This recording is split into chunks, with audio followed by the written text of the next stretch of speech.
Mga idol, ano ginagawa nyo dyan? 300 pesos or spin the wheel. Sa spin the wheel, maaari ka manalo ng overnight stay. Oh, ha? Bakit? Pwede ka manalo ng mga voucher dyan. 500 voucher, food. Spin the wheel po. Spin the wheel ka na. Spin the wheel niya. Mahihayan no. Ay, baka nahuli ng... Naku, magbaba. Okay lang ba? Nasa video kayo. Blurred ako.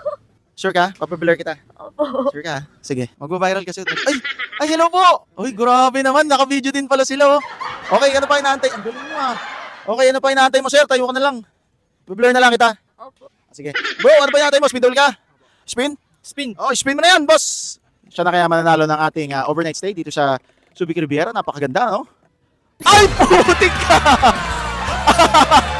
Grabe, pangalawa pa lang. Bro, napapasa mo ba? Ano nakalagay? Overnight stay. Masaya ka? Masaya. Don't freak over... Bro, congratulations. Ikaw nanalo ng overnight stay. Teka, kukunin ko lang, ha? Ano nararamdaman mo ngayon? Ikaw nanalo nito. Masaya po. Masaya po.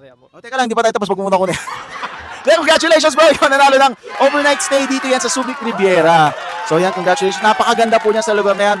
Ilang beses na po akong nag-stay dyan. 2 beses na. From Cavite po ako. Sir, baka may gusto kong batiin. Binabati ko dyan yung mga tropa ko. Joker Earl, sikat na ako. Huwag mo na kunin yung mic. Okay, yun lang, mga buso. Yun lang, sir. Thank you po. Okay, mga buso, comment down below kung saan tayo magpapa-spin the wheel next. Ikutin natin buong Pilipinas. At syempre, congratulations kay sir, no? At maraming salamat sa Subic Riviera. At mga walang viewers natin, maraming manalo. Alam nyo na yan.